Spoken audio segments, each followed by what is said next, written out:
Hello and welcome to Weekly Wind Up on Kirklees Local Television. I'm Dave Hodgson and I'll be with you with guests for the next 20 minutes or so discussing things. Now last week, if you're a regular viewer to the programme, you'll know we talked about the darker side of Christmas, how Christmas is going from red to black. In other words, Black Friday, Black Tuesday, Black November, Black December. Are we being taken over totally by commercial services? Is Christmas only about people who are happy, who've got the money to be happy?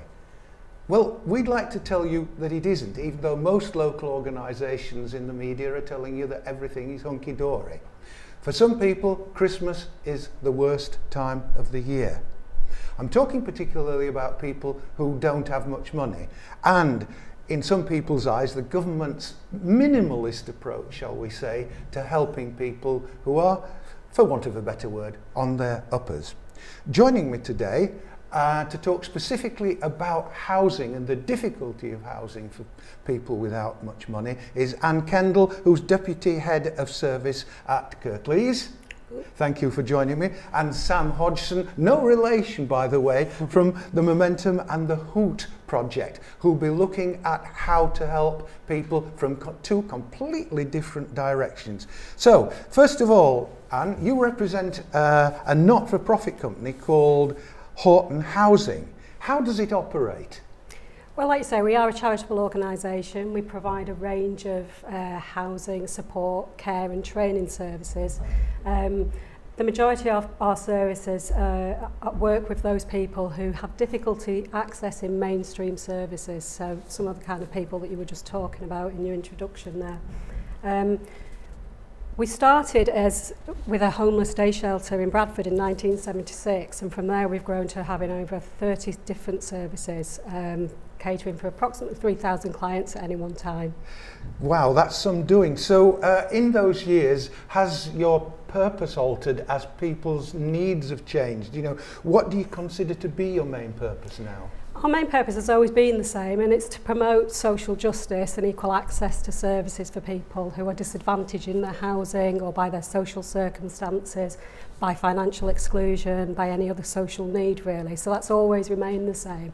What we've done is developed and grown as an organisation to cover wider areas and increase client groups. You said areas there, so what areas do you cover and why necessarily those to the exclusion of others? Well, so we cover the Kirklees area. We have a number of services in Kirklees. We've got services in Calderdale, in Bradford where we started, and also some in North Yorkshire as well.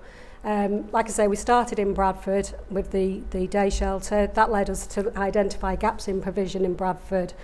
So we expanded our services. We then looked to different local authorities and what kind of gaps there were. And so we've kind of developed services to fill those needs, really. I'm interested in one thing that you said there, and that is people's lack of being able to contact. Is it their fault or the person or places that they're trying to contact's fault? You mean accessing kind of mainstream services? Accessing anything. I think there's a bit of a gap between people who don't need any help, between those who need the involvement of statutory services, so social care, kind of the mental health team, statutory housing, and I think charitable organisations like ourselves fill that gap in terms of, for those people who they're not necessarily a priority need or deemed to be a priority need, but yet they've still got some needs that they need help with. So we kind of provide those services to help those people. I'm learning a lot about this, folks, and there's also an organisation called STAY, and that is ST @Y, which I think is a very good marketing ploy. Yeah. But what is it and what does it do? It actually and how did you come up with the name? You'll see Horton does like its acronyms, and this one is Supported Tenancies at Yorkshire. I think this service started about 10 years ago now. It's one of our floating support services, which means we go out into people's homes to provide the support. So this is sort of outreach, is it? Yeah, it's in Kirklees. It's one of our Kirklees services. It's for anyone aged age over 16 who's at risk Any of homelessness. top end age limit? No age limit at the top. Anyone at risk of homelessness or needs help accessing or maintaining their accommodation in some way. This sounds to me like you're actually taking preventative, not just going around desperately trying to fight fires. We do. To quote a metaphor. Absolutely. Prevention and early intervention is kind of throughout all of our services. It's absolutely recognised that it's much more cost effective and beneficial to people if we can get in there early, sort out some of the problems rather than waiting for them to become more entrenched. It sounds like logic to me, but do you find that people in authority who've got other priorities can see that sort of view, that it's better to prevent rather than to do something about it after the disaster's happened? I think it's one of those things that kind of ebbs and flows. Sometimes there seems to be a focus on early intervention and prevention, sometimes not. Certainly in Kirklees it is a priority at the moment. It is an area that they're really looking at focusing on, going back to early intervention and prevention. Because, like I say, it is cost effective. The government recognises that. Their own research says for every £1 spent, it saves them £2 on the public purse. So it does make financial sense. That's good to know. We'll be back with that in a few moments. But Sam, Hi. Thanks for coming in. First of all, Momentum, you've just finished a project. But first of all, what and who is Momentum?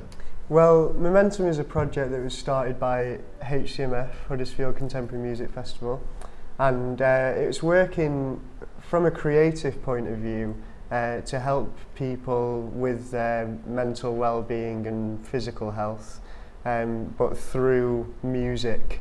It was a 12-week programme that happened in the Reach Centre, New North Road Baptist Church, and the Mission, which is, well, we worked in the cafe, which is a cafe for homeless people.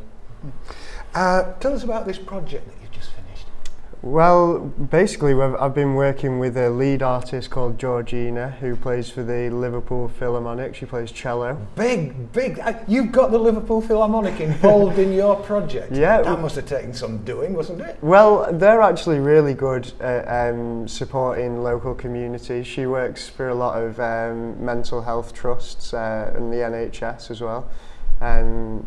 So it wasn't that difficult actually, which is nice.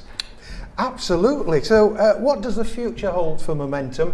And briefly, what about the Hoop project and what is that? Okay, so the future, well, we're going to apply for some more funding. It is based on funding, and obviously with cuts being made to the arts sector, you know, who knows what's going to happen, but we've had a really successful job doing it, and so hopefully a reflection of that will help us. And Who, which is the company that I work for mainly, is a creative organisation for people with mental health concerns, so trying to improve people's mental well-being through the arts. Have you enjoyed what you've heard? We're going to have a break at the moment, but if you would like to get involved in this, then you certainly can through the usual means.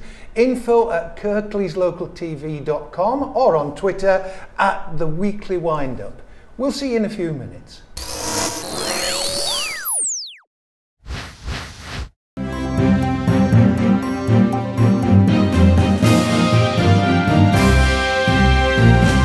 Welcome back.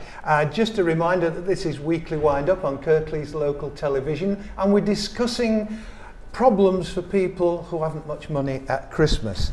Anne, who is from the Horton Housing Association, can I just talk to you about that? What are your aims and objectives, and how do you fund yourself?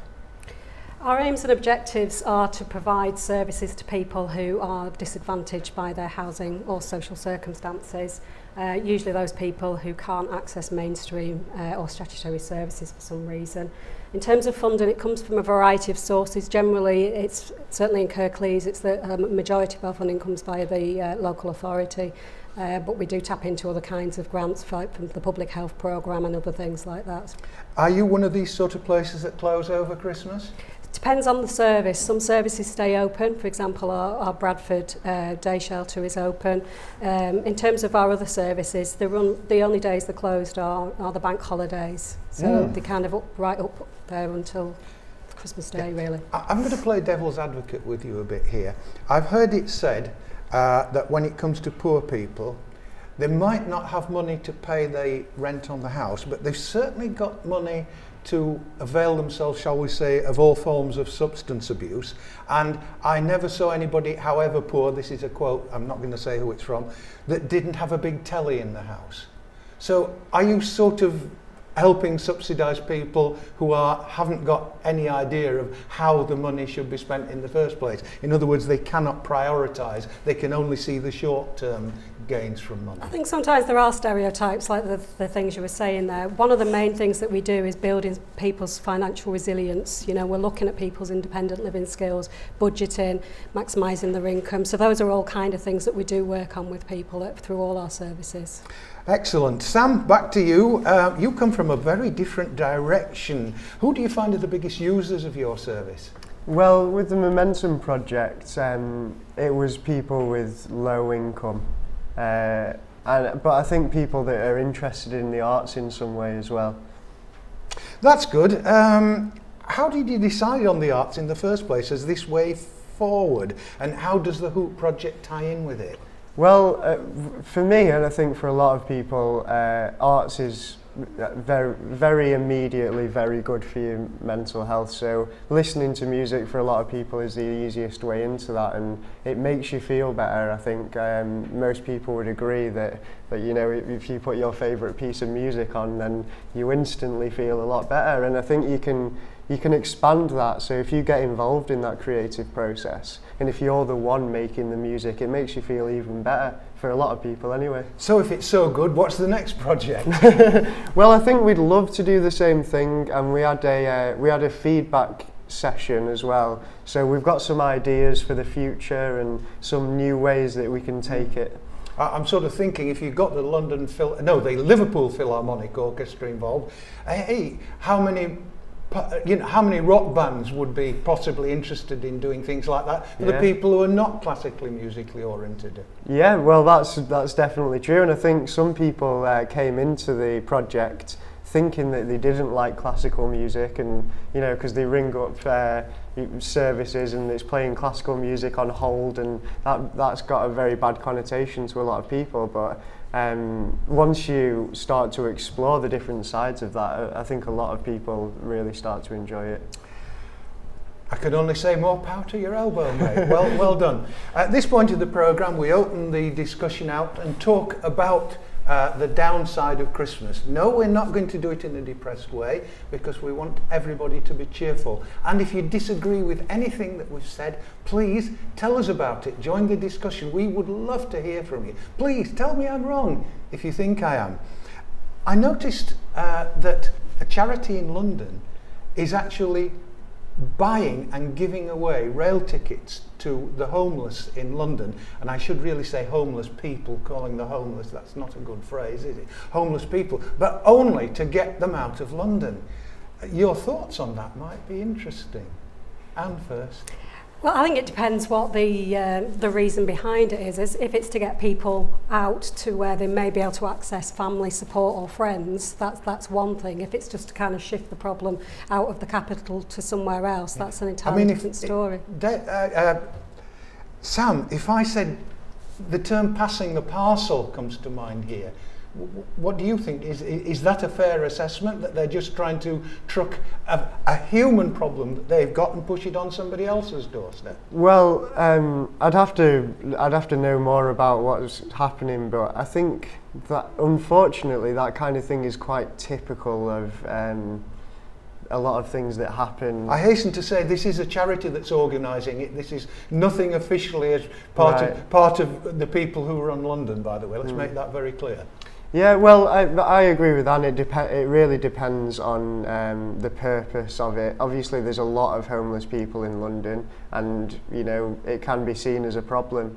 But if they are just trying to shift the problem for a short-term gain, then I don't think it's particularly beneficial.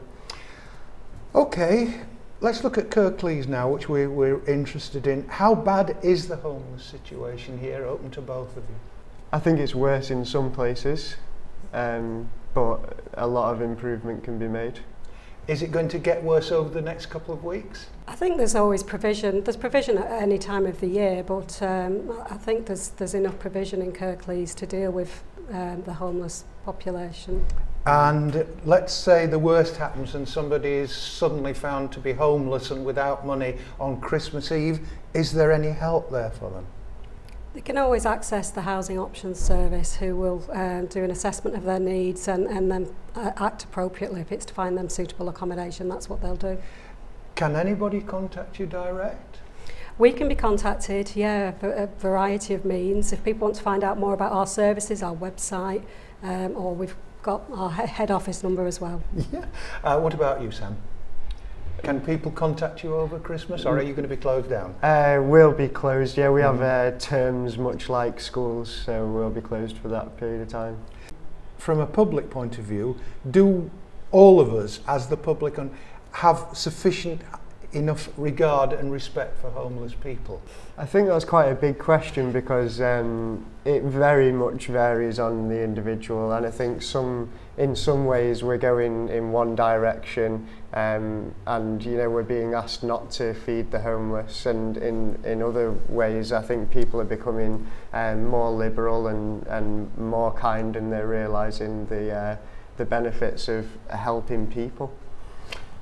You said, Anne, that it's 16 and over. Is there at one specific time in life where people are more vulnerable to being homeless than others? People of all ages access our services, so I would say there's no particular age group that is more vulnerable to homelessness, because it depends on a range of circumstances. People find themselves homeless for a whole host of reasons, and so it's not age dependent. If you've been moved or affected in any way by the discussion on today's programme, please get in touch with us and tell us what you think. There's another programme next week which I hope you'll enjoy. So until then, bye-bye and take care.